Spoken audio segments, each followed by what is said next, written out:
Hi everyone, thank you for watching today's video. I'm Emmanuelle Meuglin. I'm the founder and perfumer at Experimental Perfume Club, and I would like to talk you through today the different type of natural extract that you can find in a perfumer organ. So the first natural extract that you find, or the most common natural extract that you find, and the one that you all know about, or you all heard about it, is the essential oil. So essential oil are essentially extracted through a distillation process. So you extract the actual material through a distillation process and you obtain essential oil. So for some of you who are familiar with the distillation process, what it is, you are using an alembic or the process of alembic, so it's very traditional type of method. So you have like a big kind of container where the ingredient is heated up, and then the essential oil evaporates, so through the form of gas, and then you've got like a kind of a V-neck where the essential oil, when it becomes gas, goes up, and then the V-neck has got a condensation process, so it makes the gas become cold, and then the gas, essential oil, become liquid again. Essential oil is then kind of taken on a final recipient, and you get your essential oil. So I want to show you some essential oil that and also I want to show you what they look like before extraction, because what happens a lot with perfumery ingredients is that you've heard of the name but you've actually never seen how it looks like before, right? So a very common myth is around vetiver, for instance. A lot of people think that vetiver is green because vetiver comes up from a big bush with very long leaf, but what you use when you extract the vetiver oil, essential oil, is the actual root. Okay, so I'm going to show you what the root looks like, and we're going to talk a little bit about the essential oil.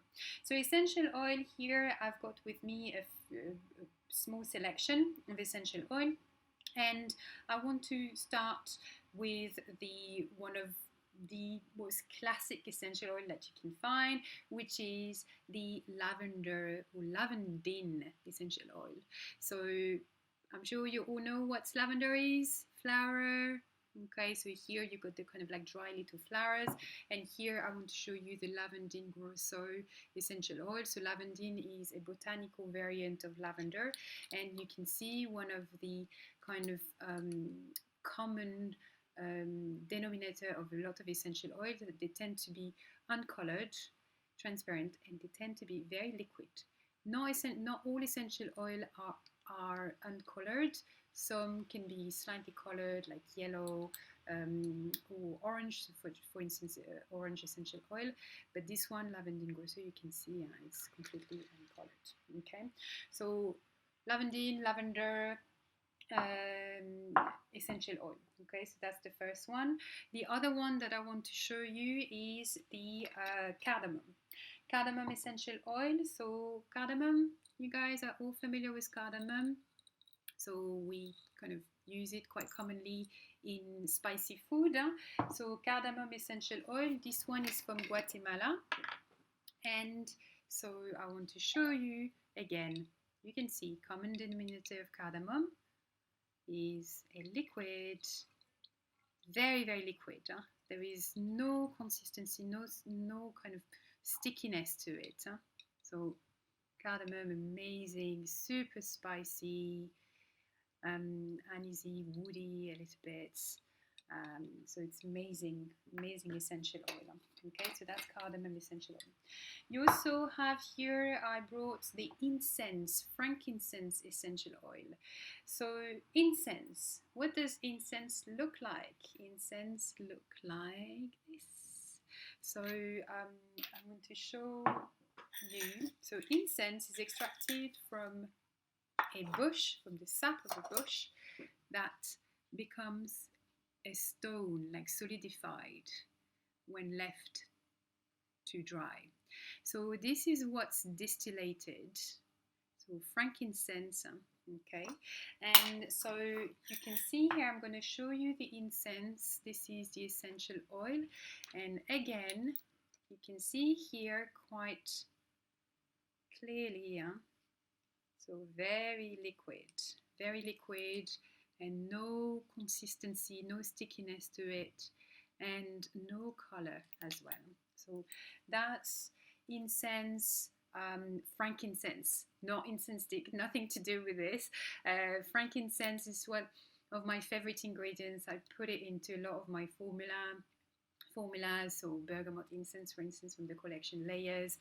It's beautiful. It's well, frankincense smells like, your Italian church when you burn the frankincense. It's woody, it's spicy, it's resinous. It has this kind of, aromatic, herbaceous smell to it. So that's an amazing ingredient. I love is frankincense essential oil. And you can see the transformation from the actual gum of frankincense into the liquid essential oil. Okay, so one exception that confirm the rules. L'exception qui confirme la règle, as you say in French. So it's the vetiver essential oil. So vetiver, first off, let's start with what does vetiver look like? Vetiver looks like this. So vetiver is a root. That is the root of the big bush that grows in Haiti. So this one, I had it for a long time, so it doesn't actually smell anymore. But vetiver has a very, very strong smell. It smells burned, it smells nutty, it smells woody, of course.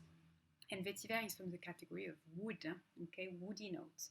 And so you can see here, I'm going to show you the essential oil, different to what we have seen so far. Why? You can see here clearly, very, very yellow and very sticky. Here we go. You can see here clearly going. You can see the difference. So the other essential oil, the spice, the citrus, the wood, cedarwood oil as well, tend to be very liquid. But this one, vetiver, pretty kind of got like a more sticky consistency. So vetiver oil, this one is for my tea. And has this kind of very nutty, woody, smoky tone to it. So that's for the traditional distillation essential oil. I want to show you one type of extract that we called extract CO2 extract. So supercritical solvents are used to extract ingredients. So I really recommend, if you're into perfumery, to get your hand into some CO2 extract. So this one is the pink peppercorn CO2 essential oil. So it's for those who are novice in chemistry, the CO2 extraction can be quite difficult to handle or to understand. So an SFE, superfluid extraction, is essentially using solvent that are between two states, so between the fluid and the gas. So they have like a no state, and essentially they soak up the material and then they extract the smell. So you obtain an essential oil at the end, but CO2 extract tends to be a bit more expensive than your typical essential oil, and also they tend to have an olfactory scent render that is actually very close to the real stuff. Okay, so I want to show you what pink peppercorn looks like before. So pink peppercorn, you guys all know what pink peppercorn is, right? So you can find very commonly pink peppercorn in pepper shaker, right? So pink peppercorn is not from the same botanical family than pepper. It's called Chinus mol, so it's another. It's not pepper, but even though it's called pink peppercorn. So pink peppercorn, and I've showed it to you. Oh, I can't remember if I show it to you. So you can see here, we're going back to this kind of essential oil typical consistency that is very liquid and that is uncolored or very, very slightly gently colored. Okay, so that's for the essential oil. We covered both the typical traditional distillation essential oil and the CO2, so SFE extract, which we can find in perfumery. So this you've heard of, right? The essential oil, you've all came across essential oil before, rose essential oil, jasmine essential oil. No. So jasmine essential oil does not exist. Why? We use another type of extract, which is called the absolutes. So absolutes is a type of extraction that is used in perfumery to extract some ingredients, a lot of ingredients that cannot be extracted through other mean. So for instance, if you try to extract jasmine through a distillation, you'd be very disappointed. You don't really get much out of it. So absolute have got something in common. They tend to have a consistency that is quite sticky, and they also tend to have a color that are quite dark. Not all of them, but I'm kind of like making like a general statement here. So let's start with Jasmine Absolute, right? So Jasmine Absolute, this is the sandbag. You can see here, it's quite liquid, okay? So there is no stickiness, no consistency that will stick to the pipette, but very, very dark. You can see here, Jasmine Absolute from India. So amazing, amazing. Jasmine Absolute, one of the most expensive natural extracts you can find in perfumery. Very, very heady, very animalistic. It's got this fruity, banana, exotic fruit scent, spicy, dirty as well. Animalic. So love that jasmine extract. I use this one actually in our layers Jasmine Osmanthus in our collection. Another type of absolute that you can find is, so it's another natural extract absolute, is the iris. So this one is actually called iris resinoid absolute, and you can see here, super, super sticky. So that's from the actual container. You can see very hard to manipulate this stuff. So guys, same thing, iris. Same thing that with vetiver, okay? Iris is also coming, the extract that we use in perfumery is also coming from the roots of iris and not the actual plant, the actual stem and flower. So you all know iris, right? But the root kind of looks like this. So this is like very, very dry. Doesn't smell anymore, and it's been too long now. But essentially, iris absolute is one of the most expensive extract that you can find in perfumery. Why? Is because the iris root goes through a very lengthy process of maturation over 3 years, where the scent develop and then extracted through solvent. Okay, so the absolute extract, the way it works is that you soak up the material in solvent, then you obtain from that a paste, a waxy paste that is called concrete, and then the concrete goes through a second step process to obtain the absolute. So these are kind of process, extraction process. If you want to learn more about it, you can find it online, or you can also join our online perfumery course where we kind of go through a little bit more into details of this. Okay, so the iris resinoid absolute, in order to handle it, because you can see that it's very, very hard to just get anything out of it. Here we go. Nothing, right? So what you will do when you're a perfumer and when you want to create with it, because otherwise it's just like a sticky paste and you cannot do anything, you cannot blend it, so you kind of pre-dilute it in solvent. So this one, for instance, I pre-diluted in 50% DPG, and here we go. You can see, here we go, very, very kind of dark orange yellow. Okay. And the last absolute that I want to show you guys is from this beauty. So extracted from, some of you know this stuff. You have guessed what we're talking about. Tonka bean, right? So tonka bean has got the shape of an almond. It's more or less the length of an almond. It's very wrinkly as well. So tonka bean, if you can buy them in a cake shop, for instance, or a grocery shop, that sometimes if you go to some pastry shop, they have it, because you can actually grate tonka bean in cakes. So it's very fragrant. It smells of almond, cherry, spicy, woody, but it's very, very close to the smell of what we know commonly as almond. And tonka bean also is extracted through solvent, and what we obtain is the tonka bean absolute. Okay, so tonka bean absolute here.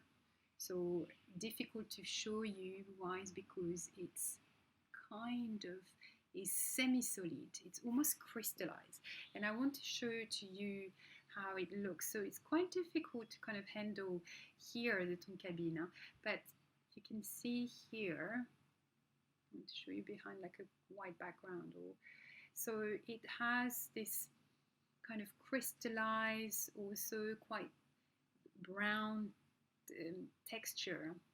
So love the smell, amazing. For those who know tonka bean, it has so it's kind of like almondy, it's vanilla, it has this kind of caramelized smells, it's cherry, woody, spicy. It's very kind of balsamic also as a smell. So for tonka bean is very expensive. It's a very expensive natural extract, absolute. So for those who know as good substitute of tonka bean, or at least to recreate the idea of tonka bean, is to use the molecules that is called coumarin. Coumarin is naturally present in tonka bean extract to a very, very high percentage, 60% plus, and therefore kind of if you use coumarin, which is the molecule that is present naturally in tonka bean, you can kind of recreate the idea of tonka bean. So the last type of natural extract that I want to show you guys is the resinoid. So resinoid type is the actual materials, the actual ingredient, and I want to show two resinoid. So the first one is this one. Do you know what it is? I'm sure some of you. Type in the comments if you can kind of recognize what this is before I say it. So this is myrrh. So myrrh is the sap that comes out of a tree and that becomes crystallized. It actually looks like a rock. Can you see it? It's incredible. So it's on its kind of like kind of solid rock state. Here I've had it for quite a while. It doesn't really smell much. It's a little bit like frankincense. It smells ever so slightly, but it doesn't smell that much. When you kind of heat it up and you kind of process it, so you can see it becomes this very kind of dark paste, and that is very, very fragrant, very scented. So this one is the resinoid, put in 50% DEP. DEP is a solvent like DPG, for instance, and you can see, so it's not very kind of like usable. So it has this kind of scent. Sorry, this kind of like very kind of gooey consistency.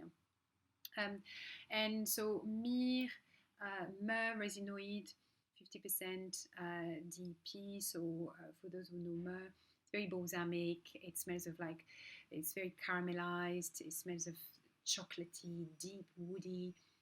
Has a spicy tone. It smells licoricey as well. So I love this ingredient. I use it also quite a bit. I use it into the amber iris. And the last one that I want to talk to you about is the benzoin resinoid. So the benzoin is essentially here a little same principle. So it's like, it looks like a rock, literally, and it's kind of, this sap that becomes like this little crystal, okay, sap of a tree. So same principle than myrrh and frankincense, okay. So you can see here. Yep, here we go, everywhere. So you can see it, and then obviously to kind of handle this type of ingredients, so resinoid, benzoin siam, this one, is that you have to dilute it into solvent. So you gently heat your substrate, your materials, with a solvent. So, for instance, DPG or DEP in the case of the myrrh, and then you essentially kind of like the resinoid is gonna melt slightly. Well, it's gonna melt into the solvent, and then you're gonna obtain your ingredient through.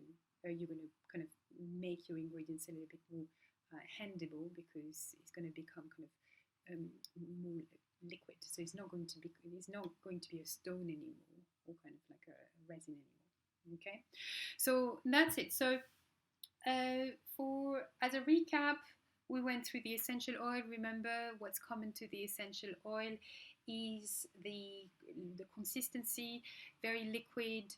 Most of them no colored, but not all of them. We've seen the vetiver oil, for instance, which is very liquid, which is very yellow, and actually very gooey consistency.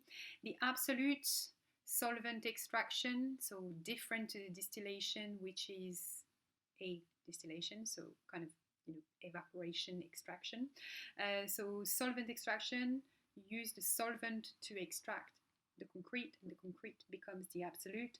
Tends to be extracts that are much more colored, more gooey, more sticky in consistence, kind of almost semi-solid as well.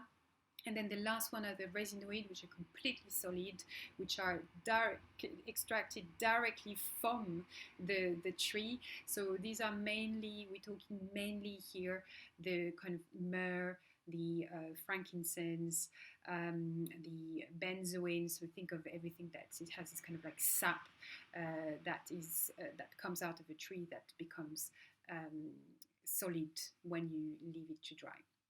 Okay, so let us know what you thought about this video. Do not hesitate to kind of comment or join our community on Instagram as well. And yeah, I will see you in the next perfume video.